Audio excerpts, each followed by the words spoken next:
Red Swan is one of my latest K-drama watches. I saw a few interesting TikTok edits about it and I decided I want to delve into it a little bit more. It's serving high melodrama, I can tell you that right off the bat, but within the 4 episodes there was some points in it that really intrigued me and I kind of want to talk about a little bit more.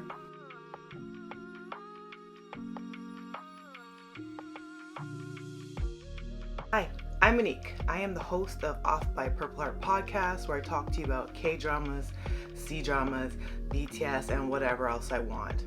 So K-drama land has been kind of weird for me. It's been up and down.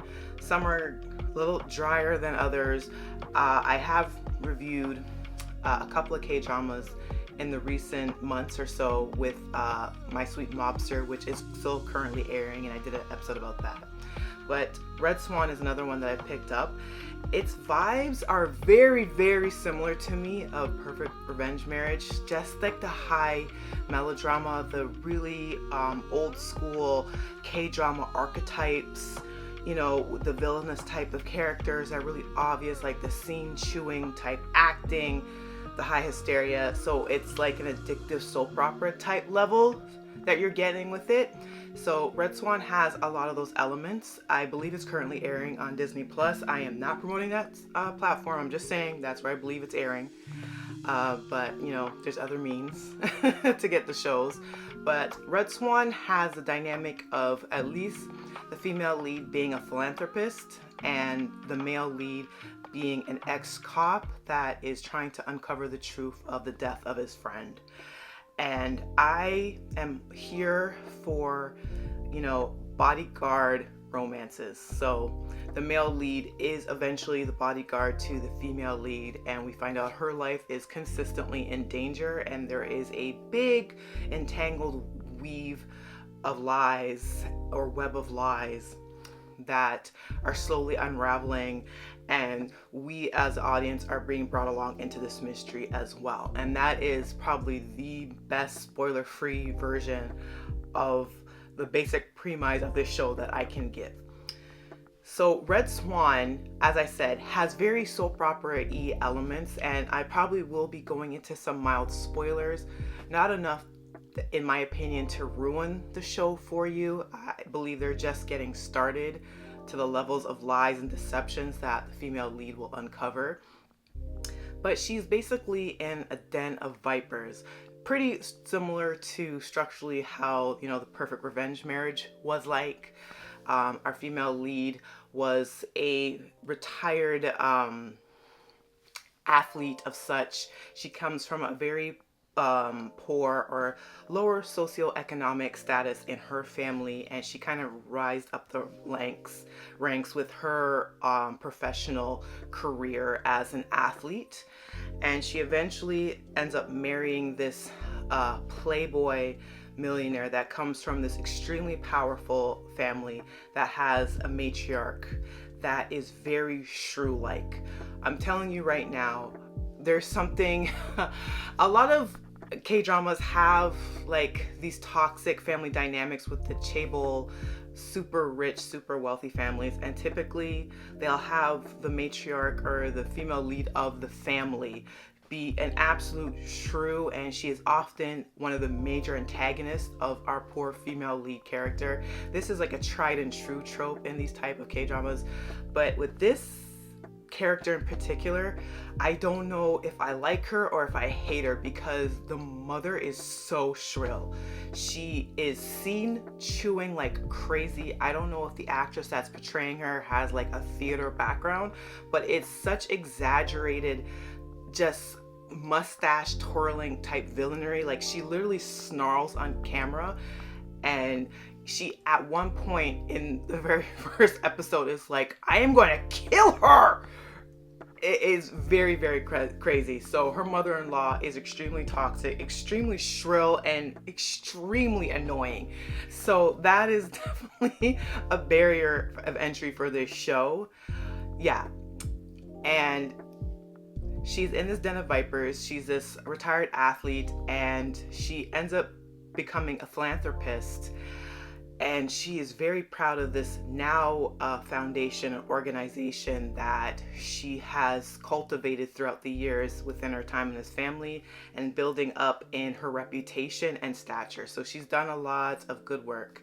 As an aside, I think this show, I always cringe with Korean dramas that mention Africa. They always seem to name drop Africa as it's like a country instead of referring to it as a lush continent that has several countries within it with so many different ecosystems and properties and level of wealth. Like they always seem to do like missionary work or whatever work, and they never really name the region within Africa that they're aiding in charity work too. And that's kind of like an aside thing that kind of irks me in this show. Like there's some questionable stuff, let me put it that way. Anyhow, she is this bubbling philanthropist, and she is very protective of this foundation that's supposed to help those that are in need, especially victims of war, for example. And it does seem to lean heavily towards supporting women and young girls in particular. So this is like the main sake thing that a female lead takes a lot of pride and care in. And we find out more information as to why she is so protective of this organization, other than the good work that she believes that she's providing to it, right? So that's one of like the main dangling storylines, and that her shrill mother-in-law wants to take that foundation and all the resources and all the power and good publicity that it brings out of our female lead's hands. So that's like one of the major conflicts as well. Now, while she is this incredible philanthropist, she has a philandering husband. So as I mentioned, her husband is like this playboy. He is smarmy, he is irresponsible, and he's just an all-around jerk. And we are come to see in the next couple episodes that he is a philanderer, and very much so, and he's been cheating on her heavily. Their relationship is not one of love, at least not anymore. And it's the point where they're not physically intimate with one another. And we find out that he's actually been messing around with her quote unquote best friend. And that kind of comes to a head in the show as well. And that also is well and dandy. That's typical K-drama tropes. Super soapy, you know, super in your face, just villainy. Like her best friend turned, you know, mistress is also really snarky and has a whole bucket and chest full of audacity, and it pisses her off to no end that the female lead, once she discovers that they've been cheating, that not only is she not hysterical over it, she's basically like, how dare you get caught?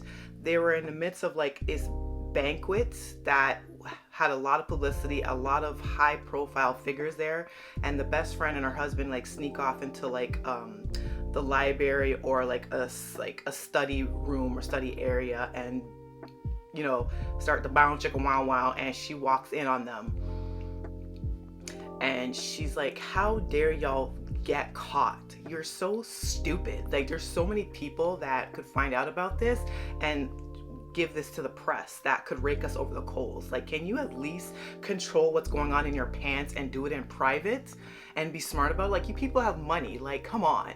And it pisses her best friend off to no end that she doesn't have the reaction that she's looking for. It's giving very much, you know, my best friend that is secretly jealous of me and hates me and wants to be me and thinks that by hooking up with my man that somehow is giving her the secret leg up and putting her above, it puts her above me kind of a thing. That kind of best friend kind of arc, right? And that kind of gets stomped out and water just kind of splashes all over that fire. And then we come to learn that the best friend has a son that actually is the female lead's husband's son. So it is super messy, it's super toxic, and our female lead also is in danger because there has been plenty of attacks on her from like the very first 10 minutes of the show because of her philanthropic work, that she is saving so many endangered women in particular, that she has caught on the attention of terrorist organizations like ISIS, for example, and that there is like a public assassination attempt on her life. So it's got a lot of action in it as well, which is how the male lead is brought into the whole grand scheme of the picture, because he is a retired cop. He believes that his best friend and a fellow officer was murdered, and it was completely covered up, and he believes that there is one entity that's responsible for this that is also an entity that is going after our female lead. So while she's led to believe that it's a terrorist attack against her and is trying to muffle her, shut her up, and ultimately get rid of her because of her philanthropic work, no, it's someone closer to home. And it might be the mother-in-law, or it might be someone very closely tied to the mother-in-law who the male lead believes has connections to the death of his best friend. And that's how he comes into the fold. With all this said, it's such high melodrama in the first 4 episodes, and it's super tropey, and sometimes, I'm telling you, like, the acting, particularly from the mother-in-law, can grate your nerves a little bit. Like, it's so over the top. But I do love the tension between the female lead and the male lead.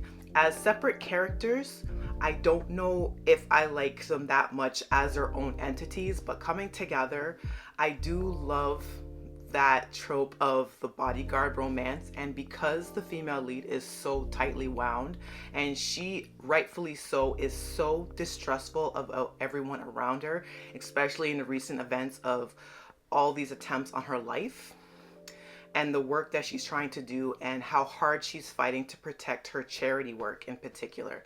She's so incredibly tightly wound, and since her marriage has stalled completely and their romance has been completely sucked out, even though we're led to believe within the first 4 episodes that she was at one point in love with her husband, and as disgusting as her husband comes off to be in the show, there was one point where he did have feelings for her as well. But you know, we still have more episodes to go. I'm led to believe that she does have this truly passionate side to her as well. And also the male lead is very tightly wound. He has his own demons, and we don't get as much into his personal background as well. The only main thing that we're really being shown is the connection of him and his friend, the mysteriousness surrounding his friend's death, and how he believes that death is connected to the current attempts being made on the female lead, and how he comes into the fold as a bodyguard for her, and will probably be one of the only people that she can actually trust. They're such tightly wound, insular characters, and very introverted and stoic, that I want to see what is going to be the breaking point that their passion is going to overflow. Because there was one scene in particular that I really liked, where the female lead, shortly after the events of discovering her philandering husband and her best friend, she kind of goes to the bar and just totally gets wasted. And the bodyguard, the male lead, ends up having to help her out to get her back to her hotel room. And at one point, she actually, very sarcastically, mind you, propositions him and says, "Do you want to sleep with me?" And even though you know he's going to do the right thing, which is not take advantage of a woman while she is inebriated, you know, consent matters, folks, you know. There's a moment where you can almost see him a little tempted, but ultimately he's very stoic, and they're just not at that point in the story yet. But the tension is there, and it's a very nice, delicious simmer, and that's what I'm there for. So that is my interest thus far with Red Swan.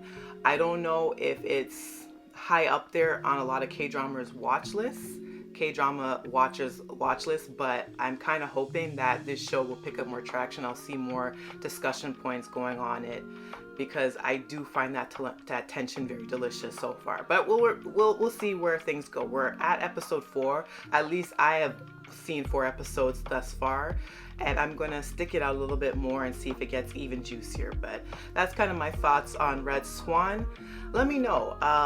If you're watching this via YouTube, have you heard anything about Red Swan yet? Have you been watching? What do you think? Do you think that tonally, that is very similar to how Perfect Revenge Marriage is, even though the storylines are wildly different. What do you think? Please comment down below. If you're listening via Spotify or Apple Podcasts, I really love you. I appreciate you as well. Stay tuned. I got a lot more episodes down the pipeline. I am watching a couple of other C-dramas. There's a new one that I probably will be reviewing that will be posted shortly after this review goes up. So stay tuned for all of that. Thank you. Love you. Hope you have a good day, a good evening, good night. See you in the next one. Bye.